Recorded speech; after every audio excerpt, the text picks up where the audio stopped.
This summer, our city of Philadelphia rose up. For 25 days, people from all across the city gathered in the streets to demand an end to the reality we're living in right now. We demanded an end to the reality where police patrol our neighborhoods but fail to get to the root of gun violence and why it spreads in our communities. We demanded an end to the reality where in the middle of a pandemic, too many of us are denied good schools, adequate health care, somewhere to live, jobs, and even enough to eat. We demanded an end to the reality where budgets for those services are cut, while police who tear gas us and terrorize us in our own neighborhoods are given raises. Our communities have faced divestment for decades, and it's still going on. That's why we took to the streets, phones, and social media to demand that our city officials stop giving money to the police and instead invest $120 million where we need it the most. Our city officials heard us, and eventually they voted to reject a $19 million increase to the police budget. But while every other department faced drastic cuts, they still didn't vote to reduce the police budget. At the same time, a surge of gun violence descended in our city. In the month of August, not a single day passed without at least 2 people being gunned down. 275 people were shot, making August the single bloodiest month since 2006. This has left our communities, mothers, sisters, brothers, fathers, heartbroken and in pain. And it's a familiar pain, a pain the police have not and cannot heal, stemming from violence that more and more policing has not solved. I have so many stories to talk about how gun violence, impacted me personally. I was shot at the age of 20. I lost my brother in 2016. He got killed by the police. My dad, he died when I was 8. He got killed due to gun violence too. My name is Josh Glenn. I am the co-director of the Youth Art Self-Empowerment Project. I'm also a member of a number of different coalitions around the city that's working to create systemic justice for our communities. I see myself and the young people that we work with, a lot of them have been failed by every system that's created to really supposed to protect them and teach them. And so most of the young people that we work with have been impacted by gun violence. If they aren't victims themselves, they have family members, they lost friends, relatives. For me to have real safety, I need people in my community to be healed. I need people to have a sound mind, to have what they need to thrive, right? That's real safety to me.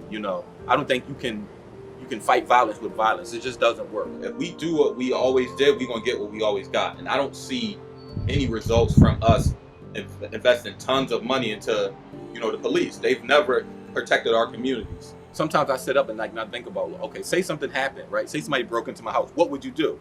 There's been times where my car was stolen. I didn't call the cops. If the police are the persons that harass you, that beat you, that lie on you, why would you call the police if somebody harmed your family? And that's why we see this surge in gun violence. And until we start to address the issues, the real issues, like I said, is mental health, it's education, and it's opportunity. If we can address those 3 things, I promise you gun violence will disappear. A real investment into the things that keep our communities safe and vibrant is going to take a shift in our moral commitment. It's going to take some bravery. My name is Kendra Brooks. I'm a city council at-large member for the city of Philadelphia. I live in this neighborhood that we're in now, which is Nicetown.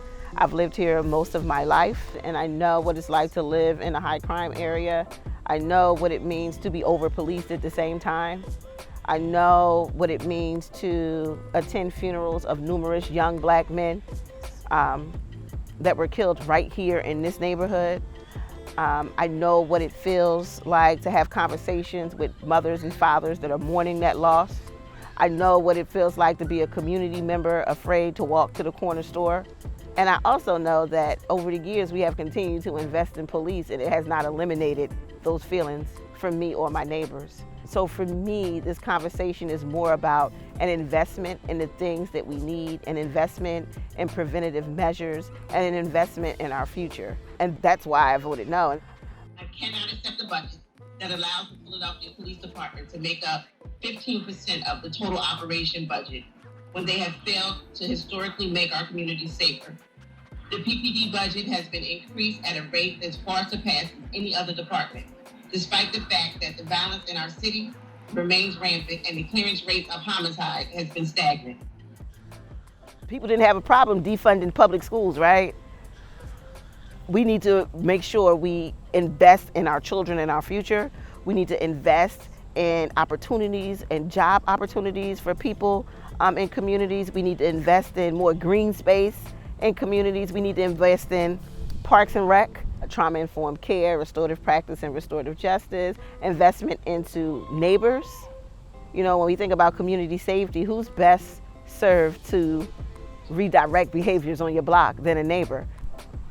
For the majority of things that you would call the police for, who would be well suited to serve that particular need?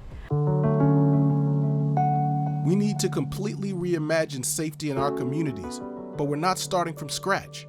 There's people doing work right now that we can invest in and learn from. One of these people is Kendra Vanda. She's co-founder of Yeah Philly, a community-based program that works with teenagers who have witnessed or engaged in violence to prevent more violence. What we're doing today is we do this every Thursday. We like to call it a pop-up food bank. So we pick neighborhoods in West and Southwest Philly who, you know, oftentimes don't have the resources. A lot of times we look for the blocks where recent shootings have happened, or we look for the blocks with a lot of vacant lots. And so we go there where people have limited resources. We give out food, we talk to neighbors.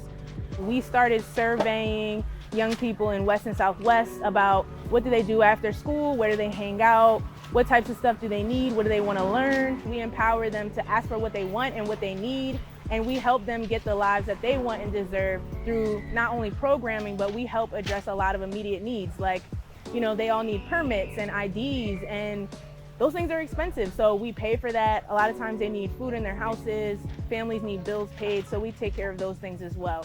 And so not only do we build trust in the community, but we're creating a community where young people come out and help out when people need help. What helps me feel safe is my community. My block is important to me, my neighborhood is important to me, the businesses in the community is important to me, and if I didn't have them, I probably wouldn't feel safe. A lot of the kids we worked with in the beginning, they were carrying guns because they felt unsafe. And so when they start engaging and getting support and people having their back, they feel safer. Half of them don't carry guns anymore. People like Kendra are doing restorative work, life-affirming work that's making real transformation happen right now. But while police get more equipment and more raises, people like Kendra are forced to work on a shoestring budget. Strong, healthy, and safe cities only happen when we invest in them. If more police made our cities safer, we'd be the safest country in the world. We need to try something different, and it's going to take input from people like you who live right here in our city to make it happen.